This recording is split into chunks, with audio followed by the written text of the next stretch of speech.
Hey family, what's going on out there? This your boy Breeze Omega, that's Breeze. This reparations, Rally for Reparations video will be the last video of the year. Hope you guys have a great one. Enjoy your New Year's out there. I'll be sending a shout out video later. Holla. Satisfaction. Guarantee of non-repetition. Guarantee of non-repetition. Absolutely.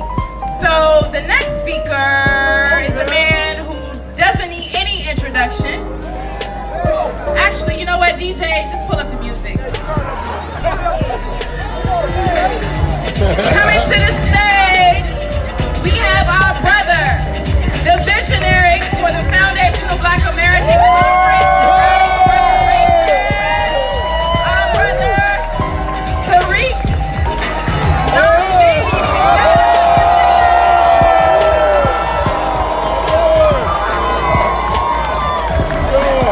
What's up, D.C.? I said, what's up, D.C.? Who's from D.C. here? The home of Frederick Douglass. D.C., the home of Dick Gregory. That's right. The home of Marion Barry. The home of Dave Chappelle. The home of Mambo sauce.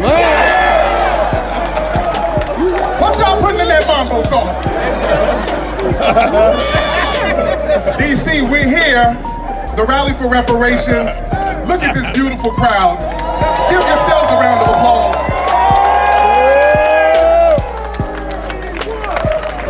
Now family, it's a couple of days before midterms. We're letting the political structure know we want tangibles as Foundation of Black Americans. And we're not going to let them redefine what reparations mean, right? Is reparations student loan debt? Hell no. Is reparations HBCU funding? Hell no. Is reparations minority business loans? Hell no. Is reparations catfish nuggets? Hell no. What's reparations? Money. What's reparations? Money. What's reparations? Money. Give yourselves a round of applause. Now family, when we talk about reparations, we get the same 7 rebuttals from the dominant society, and we need to know how to address their rebuttals when we talk about what we need to get as far as reparations. The first thing that they say is, well, wouldn't reparations be divisive? Wouldn't that make people in the dominant society not like you? They already don't like us. Are you here to be liked by the dominant society? Hell no. Tina Turner told us, what's love got to do with it? Right. We're trying to get our money. We're already divided, but they control our resources. So we want them to divide our money and give it back to us because we're owed a debt as Foundation of Black Americans. The second thing that they try to tell us is, well, other people suffered, it just wasn't black people. Irish people were enslaved. Italian people were lynched. Native Americans were mistreated and they're not complaining, so why are you blacks complaining?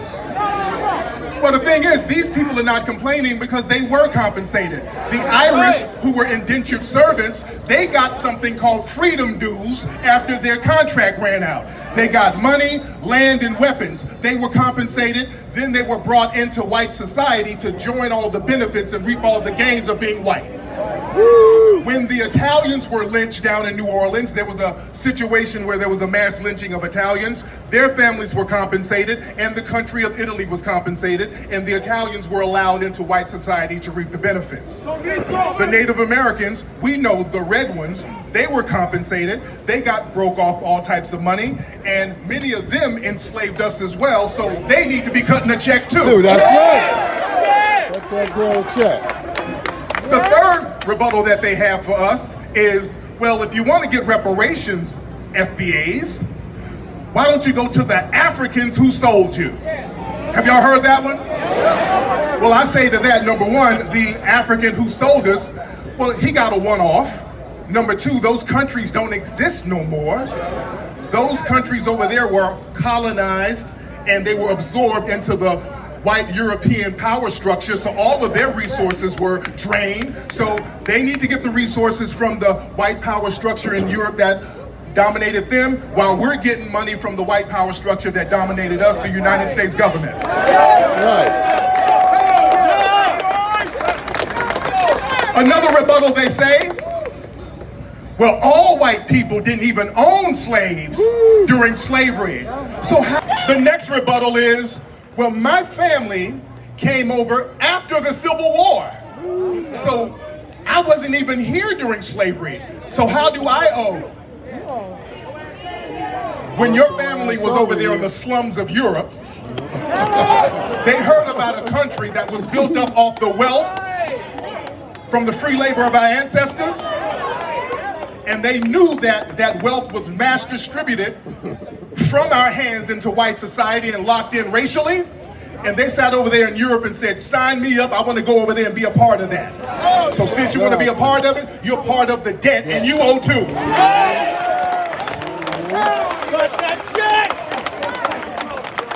The sixth one they say is, well, there's already been reparations paid to black people. Welfare and affirmative action. Number one, welfare was created for white women in the 1930s.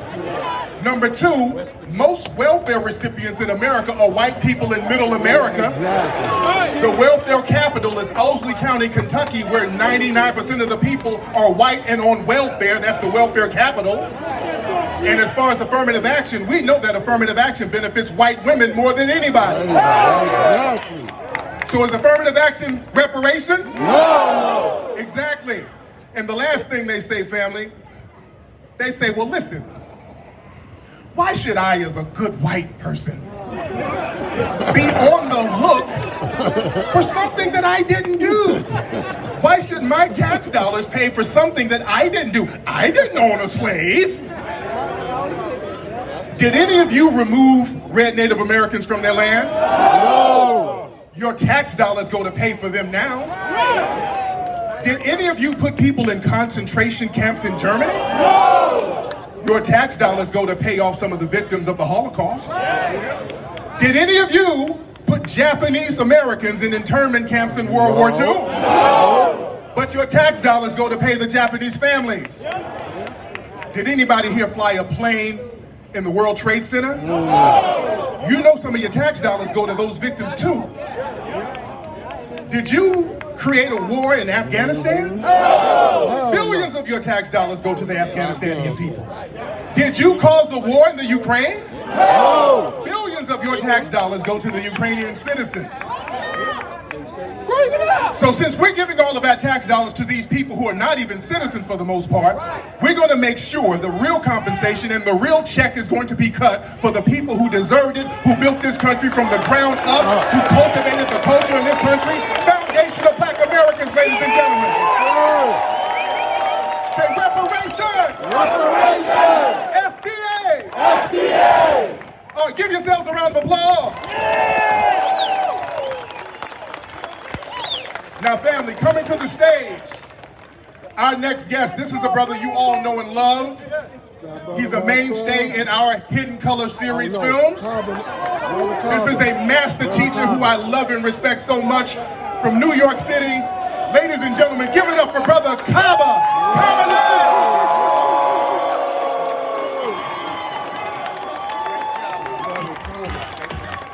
Hotep. Peace. Now. Family, first may I say thank you for your time. Thank you, As you brother. mature, one of the things you come to realize, the most valuable thing you have is time. And everything that we're doing right now, in our time, is for a future time. It's for our children. And the theme I'd like to talk about is, where do we want to see our children in the year November 5th, 2122? What do we want them to have in 100 years?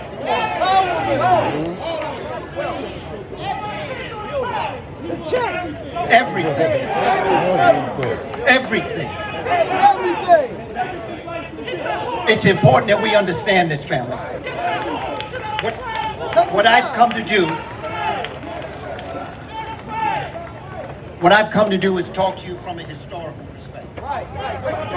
To help us understand how we got here. To help us understand what we have done to make this possible. There are reparations all around the world. It's called capitalism. Capitalism is fueled by competition. And if you could buy a human for $300, or you would pay somebody 30 years, $300 a year, which would you choose if you are profit motivated?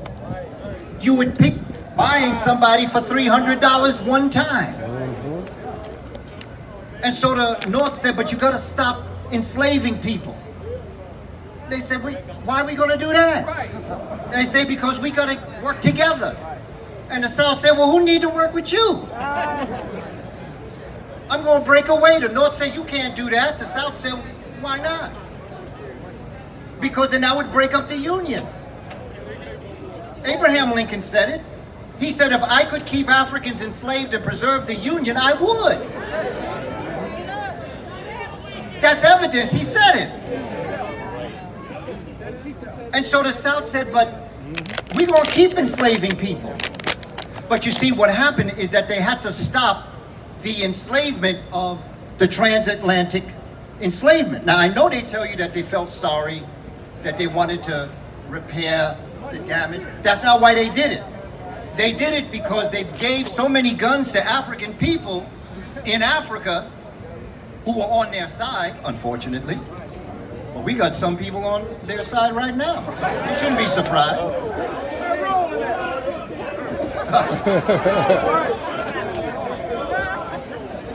We have to face the truth now.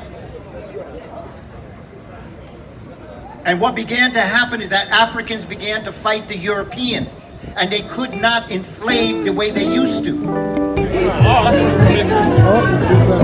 Thank you, Tariq. Smile, Jordan. Smile, Jordan. Okay, thank you. That's right. And there you have it, family. The last video of the year. I hope you guys have a great one. I appreciate all those who are tapping in with your boy. Stick around. We're going to have a lot of good things going on in the next quarter. 2023 is going to be a blast. Y'all have a great one, family.